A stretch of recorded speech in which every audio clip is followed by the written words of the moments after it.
Welcome everybody to Rob's MetalWorks. Tonight we are at High Tones, really for an interview that I've been wanting to do for quite some time. Brings me great pleasure to welcome the Texas-laden doom metal of Destoyer of Light. Gentlemen, welcome to our show. Thank you. It's good to be here. We're glad to be back in Alamo City. Yeah. Oh, yeah. You started out the tour in Texas. Now you're ending it out in Texas. That is correct. Yeah.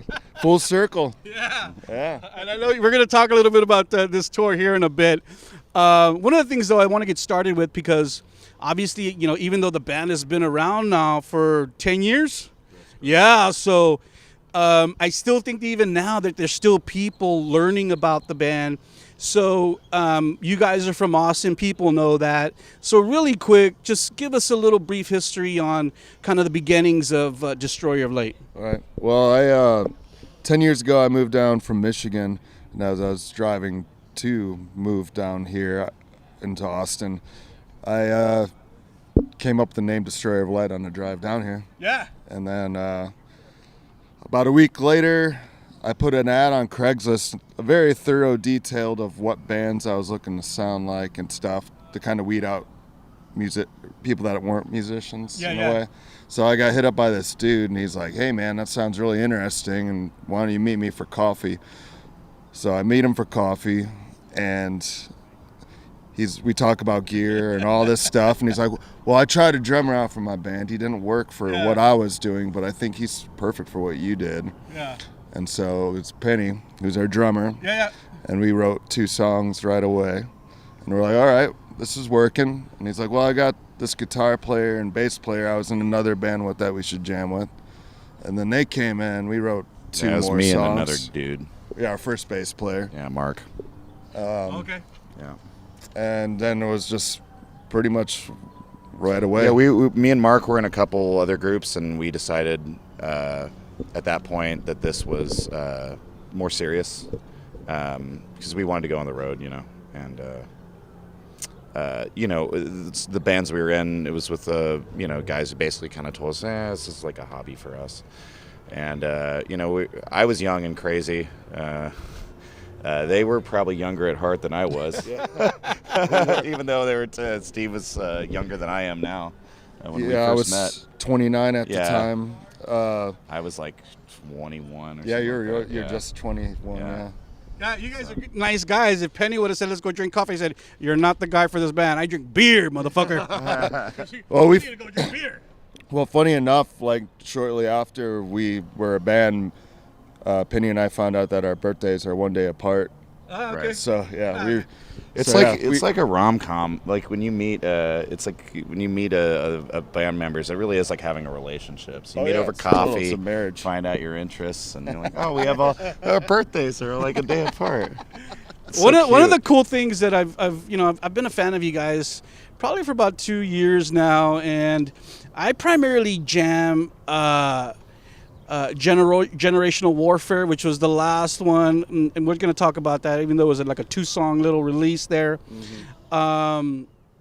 But also the EP, the one with Nyx, the Hopeless, is that it? Hopeless. Yeah. So you guys have kind of been consistently kind of releasing at least something like every year, kind of been staying out in the public eye, and I think that's really cool.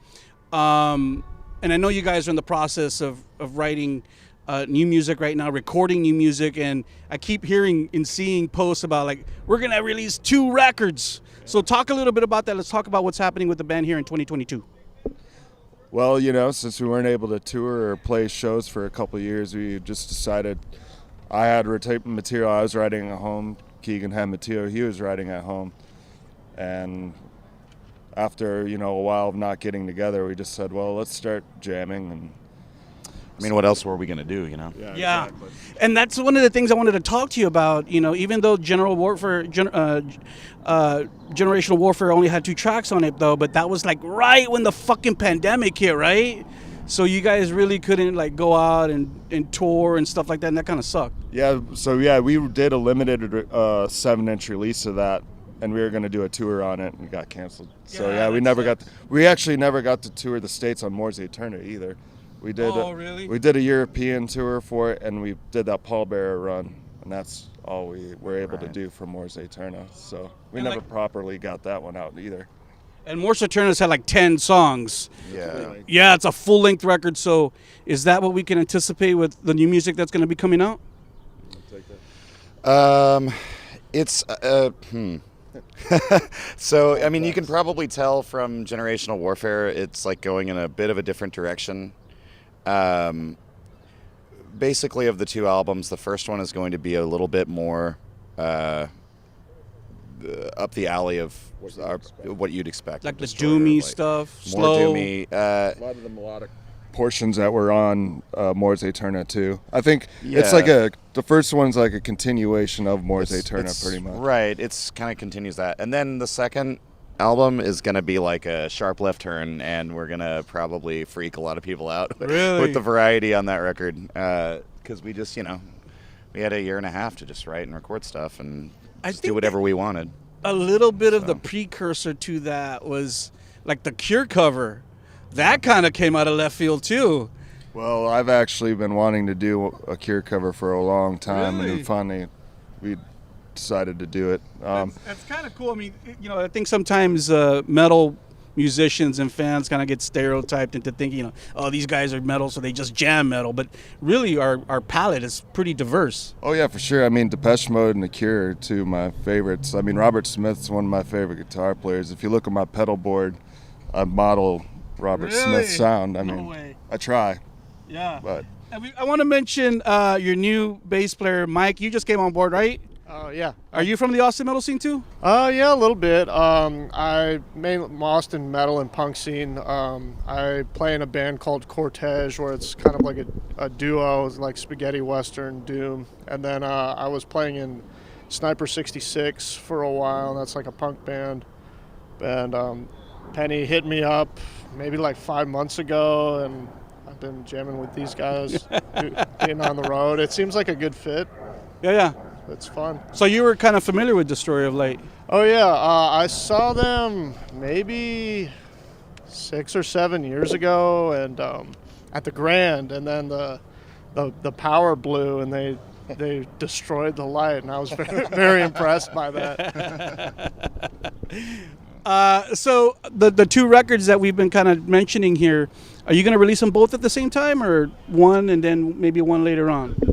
I think the consensus is that we're going to do one and then 6 months to a year later. But we're currently shopping labels to see if anyone's interested in putting it out. So basically, if we do a label, it might be a little differently than what we want. But I mean, if we get a label, it'd be great. Yeah, for sure. I mean, the traditional sounding record, can you say at this point how many tracks it'll have? I think it's 7 a piece. Yeah, 7 tracks. Great. I love to like hear a good dose of music. And what about the non-traditional one?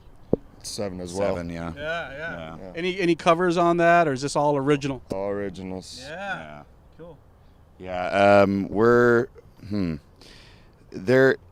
I think it's gonna be. I don't know. I think it's gonna be pretty interesting for people who have like you're talking about, have listened to like the sort of progression throughout the records we've done, because it does.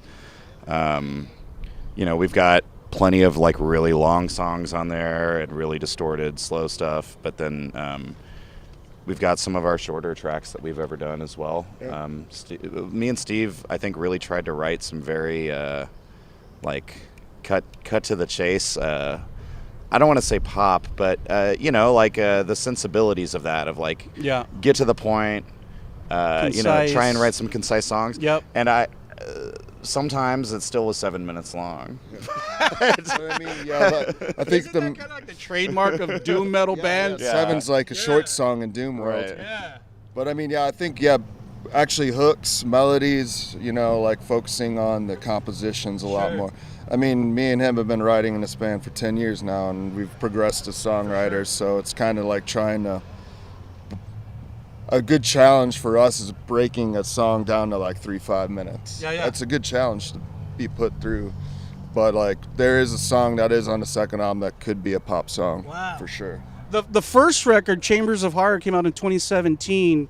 So you think about it, okay, 5 years ago, and I like to hear you say, you guys have been writing together for a long time and have been progressing. How do you kind of feel that the sound has progressed over that time, and what do you feel is attributed to that? Obviously, the touring and the recording has obviously helped you guys become better players and songwriters. You want to take it first? Or? I think the main thing is that on Chamber of Horrors, we really wanted consciously to just write the heaviest record we could write, in terms of like just, you know, riffage, writing just the grooviest, heaviest riffs and getting that those guitar tones, like, you know, a true Doom fan's Doom record. Right. And then after that, it was kind of like freeing, because it's like, all right, we don't need to keep doing that. Yeah. Like, we did that, and now we can like kind of explore other things. And I think at the same time, a lot of bands incorporate a lot more melody into doom metal as well. You know, for a while there was like doom death, and then, you know, the dudes doing the caveman vocals was kind of the dominant thing. You know, when we first started, actually, you know, Steve doing the sort of old school doom, melodic but deeper male vocal, there weren't too many popular bands doing that at the time. Yeah, I mean, like, my whole thing was Candlemass was a big influence in the beginning of the band. So Candlemass with that guy, I don't know his name, but the one who used to wear the monk outfit. Yeah. Bewitched. Yeah. No, yeah, fucking Nightfall is one of my favorite Doom records, and I mean, Epicus, the one before, it's a different singer. And what about Solitude Aeternus? Oh, yeah. There's a Texas band. Rob Lowe. Yeah. Fuck. Yeah, man, those are Texas legends, man. Yeah. Texas Doom legends. And you guys are part of that cloth, man. When I think about Destoyer of Light, I think about you guys just being part of that cloth. And even though, you know, the bands that we're mentioning are obviously from a different generation, it kind of seems to me, because I listen to all kinds of stuff, but it kind of seems to me that this whole kind of doomy thing has been a little bit more prevalent in the past maybe 5 years. Would you agree with that? I'd say it's even longer. I'd say it's since like probably I'd say about 12 years. Yeah. For sure. I think doom metal is it's slower music, and it also is like the trends come and go slower too, as well. It seems to stick around. The doom moves at a sloth's pace. Yeah. Just like the music, yeah. You guys had Susie Bravo guest on a couple of records in the past. Any guests going to be on this new record, on these new releases? I don't think. No, not on this one. Yeah. No, it's all us. Yeah. No, yeah, totally. I understand. Yeah, I mean, Susie's my wife, and she's a great vocalist. I mean, Susie's your wife? That's my wife. I did not know that. Witchcyer. Wow. Yeah. Wow. Yeah. So, I mean, I've been on Witchcyer records, so she's been on Destroyer records. Well, to be honest, when Destoyer of Light first started, I wanted a female vocalist. Yeah. If I would have known Susie Bravo then, I probably wouldn't be doing vocals. Wow. I actually spoke to Susie not too long ago. Susie, I know you're watching, and I wanted to support their record. We just logistically couldn't make it happen. I also heard that hopefully, obviously you guys just did this West Coast tour, but you guys are part of the Atomic Music Group now. Is that the booking agency? That's the booking agency, yeah. Ian Watts is our booking agent. I mean, how has that kind of helped you guys, at least Ian's great. Initially? Yeah, so this is our first tour that we've done through him, and so far he's been great. It's for us to go out on our own after 2 years. He put up some really solid shows to get us spot on our feet. So it's also going to help us get these 2 new albums pushing forward, too. So for sure, you got to be. I mean, for underground bands like you guys, you have to be out there supporting this shit. So I know I hit you up as soon as you fucking parked the U-Haul, but and you guys drove in all the way from El Paso. And my boy Matt Martinez out there, the owner of the Rock Box or the Rock House. How did the show last night in El Paso pan out? Because I heard it was a free show too. Yeah, no, it was good, man. Friday night in El Paso. Played with Disbrew from Juarez. Oh, that's cool. Those guys Juarez, are Mexico. Really good. You should watch out for those guys. Oh, really cool. Oh, yeah. From where? Juarez? Yeah. Juarez, yeah. Fuck. Hey, Juarez. They're Juarez is scary, Yeah, You know, the dude from the guitarist was saying it's not as bad as it used to be. Oh shit! I don't know if he was. He's from Juarez. What else is I gonna? What the fuck is he gonna say?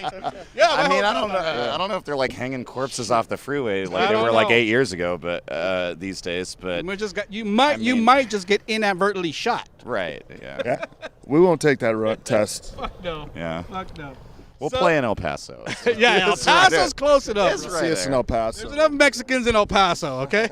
And if they want to see Destoyer of Light, they can fucking come to fucking. And I think El we Paso. had a few of them. So Of course. yeah. Of course. So this first run with Atomic Music Group is called the Far Out West Tour, and you guys did like this huge run in the West. It started like March 22nd, I think, right? Yeah, 22nd. So we're ending it out kind of, here in the early parts of April. Talk a little bit about how this kind of run went for you. What were you guys playing for the fans? Were you kind of mixing it up from all the releases? And then also share your little story about your van trouble, because I saw that. I was like, oh, man, that sucks. Mike, do you want to tell? Yeah, Mike, tell us. Oh, about what happened with the van? Whatever. Yeah, we'll do that first. Oh, so we were driving, and where were we? We were in Oregon, and we stopped for lunch, like real close to the border of California, and then we got back on the highway, and all of a sudden there was hardly any warning, and like I guess there was an oil leak and the engine seized, and yeah, we were on the side of a mountain, just like. Was it cold? Is it still cold up there? No, it was No, actually it a was really good. nice day, Oh, really? thankfully. Like, Thank God. all things considered, it could have been much, much, much worse. But then, yeah, our only option was to get a U-Haul box truck. So- Wow. So what happened to the van? Did you just left it up there? Yeah, it's in Oregon. And what, is it going to stay there? So the mechanic shop we found are actually really cool in Ashland, Oregon. Yeah, if you're ever in Ashland, Valley View, Automotive. Give Yeah. fucking Oh props, yeah, bro. for sure. Props. I'll give them props. rep They're- 'em. Prop 'em. They said they'd hold on to the van. They'd put in a new engine if Penny wants a new engine and all that. Wow. But they'll hold on to it until get it settled. Yeah, I mean, so two of us are riding in the cargo hold. I saw you And, emerge. yeah. You were one of them, right? Yeah. You looked like it. Yeah. Look and see if he looks all cool with his hair's all Every- nice and neat. Look at his smile. Yeah. I got the meat sweats. I'm all good. Yeah. Yeah, man. But it's, I mean, it's an experience, as they say. For sure, for sure. And that's so cool though that you guys are like, willing to go out and rough it and fucking just live a working musician's life. Well, I mean, it's been over 2.5 years since we've toured, so we're excited to be on the road. So we want to play. Yeah. And to go to your question, like we've been playing songs off Chamber of Horrors and songs off Mors Aeterna. We're even playing one new song off one of the new albums. Oh, really? Yeah. There you go. That's what I wanted to hear. And yeah, just playing a hodgepodge. We even have been sometimes playing like older songs that haven't played in like 6 years. Wow. So Cool. just depending on the mood. So what does the rest of 2022 look like for the band? Well, If you have any plans yet? we've talked about maybe doing another tour run in this fall. In the Yeah, East like Coast. East Coast. Yeah, now the East Coast. Yeah. Yeah. Do people out there, because Texas is so big, sometimes bands could just tour Texas and be satisfied. So, and because you're known in the Texas scene, but are people out there and all these other remote states kind of familiar with the band at this point? Or do you still kind of feel you're working and gaining more fans every time? I mean, I feel like we're still gaining momentum, but I mean, we've been DIY touring since we started, and like each tour, you kind of find more people showing up. Or Yeah, it varies like city to city, basically. Yeah. I mean, there's some cities we've gone to, like, been to Philadelphia like 6 or 7 times, and I feel like we've never gotten a following there. Yeah, and yeah. then there's like other places we've gone to, you come back the second time, and there's all these kids wearing your shirts that are like, we saw you the last time we were here, we're ready to go. So, Those Yankees don't know about doom metal. well, You can say it, I'll say it. This tour we hit Moscow, Idaho. That was a great spot. We Wow. hit Bisbee, Arizona. That was a great spot. Like those little college towns and tourist traps, like on a good night, sometimes can be really good. Yeah. Because there's nothing else to do. That's what I'm saying. They're dying to see bands like you guys come in. Yeah. They're really happy and grateful, I guess, that you guys come in. Mm-hmm. Yeah. A couple more things, guys, before I let you go. I know you guys got to get ready for tonight and set up your merch and everything, but we talked about the pandemic earlier, and we can't not think about doom metal and not think about a band like Trouble, I grew up on Trouble and Eric Wagner, and then when I heard he passed like last year, I was kind of, and then that he didn't get vaccinated and passed, I was kind of like, not to get political or anything, but I was kind of really disturbed by that. And we played his last show. I saw that. With the skull. Yeah, the Skull skull and the Obsessed. And then they canceled, like, that was their last night. Like, at the end of that show, they Where felt was like that shit. at? The Lost Well in Austin. The whole thing's filmed. You can watch the whole thing. You can watch their performance, our performance. Wow, in Austin. In Austin, Yeah. And he gave Penny COVID. In all likelihood, yeah, Penny probably got Really? COVID from Eric Wagner. I'm not going to ask, but I hope Well- Penny was vaccinated. Yeah, I mean, all of us were. I'm all I back. think if, because, like, I think he's got, like, lung scarring and shit. So, like, if he hadn't been, it probably would have been really bad for he him. told us that it was pretty bad for him if he wasn't vaxxed. He could have For sure. had it worse. I mean, Sure. You hear about all the people that die are the ones that aren't vaccinated. well, yeah, and I'm for it. I think people should get vaxxed. Yeah. It's not scary, and it's not. But I mean, obviously, it's America. People have a choice. But at the same time, I don't like the whole taking joy in people's deaths when they didn't get vaccinated. Even people who were very had caustic beliefs on it. It's like, look, guys, you say you don't want to get political. I'll get political. Like, I was a big supporter of like Medicare for all. That means Medicare for all, even if you're a fucking idiot. You should get you taken care of, in my opinion. And so, like, that's the world I want to live in. And I think you get people to do things like get vaccinated, not by like gleefully like celebrating when they die and shit like that. That just makes people dig in their heels. Like, it makes it more of a cultural thing. I'm just sad that That's a great point. I'm sad that there is such a lack of trust in our society that Eric Wagner, a legend who was like 62 years old and smoked his whole life, didn't see I should probably get this shot. Right. It's just sad to me. half the band members were, so. Yeah, it's like. And you can't tell somebody else. When it comes to medical stuff, you really can't say shit. Right? Exactly. Yeah. Tell them divorce your fucking wife, but don't, you can't tell them get fucking vaccinated. Yeah. Right. Okay, one last question. I think this is really cool. Who the fuck came up with the chrome centipede? The artist, actually. I like that chrome centipede. So basically, Steven Yoyoda, he's done a few pieces for T-shirt designs for us and other bands. Did he do a Cortege He did design? a Cortege Yeah, one, he's done a few Cortege things. I think y'all should keep the chrome centipede as like your fucking mascot and just show a different version of it on each record. That'd be cool. Well, Like Eddie? Yeah, for sure. Yeah, I mean, I hit him up. Snake I was like, Eyes. hey, we're going to the West Coast, and I'm a big sci-fi and Western thing. My favorite cartoon when I was a kid was Brave Star. So I was like, just come up with something like sci-fi Western. And that's what he came up with. I was like, this is perfect. Nothing's cooler than chrome, first of all. Well, we kind of, it's not really a mascot, but we have like the Sorceress. Is kind of like unofficial. Nyx? Yeah. Is that Nyx or no? Well, she's on the sticker, and Yeah, then there's yeah. a T-shirt that's the artist did like a later version of her when she's like now a master sorceress, I guess. So Yeah. I don't know. So cool. Yeah. I mean, it's all marketing, right? Yeah. Make it work. You got to make it work. But I just think the chrome centipede is super cool. Guys, thank you so much for taking the time to chat with us tonight. I know you guys are going to have a killer show tonight. Any last words? Anything I missed? Anything you want to share with the people out there around the world who watch this interview? Thanks. Yeah. Buy our He shit. said. Yeah. No, I have no. Steve, you want to take us away? Yeah, I'll just say it. Thank you for the support for all these 10 years, and hopefully we'll see you in the town that you're in on tour. So come see us and look forward to new music. Hopefully we can get a new album out this year. If not, beginning of 2023. So we'll see what we can do. We're going to shoot for it. But thank you. We got to buy a new engine. Yeah, we got to get.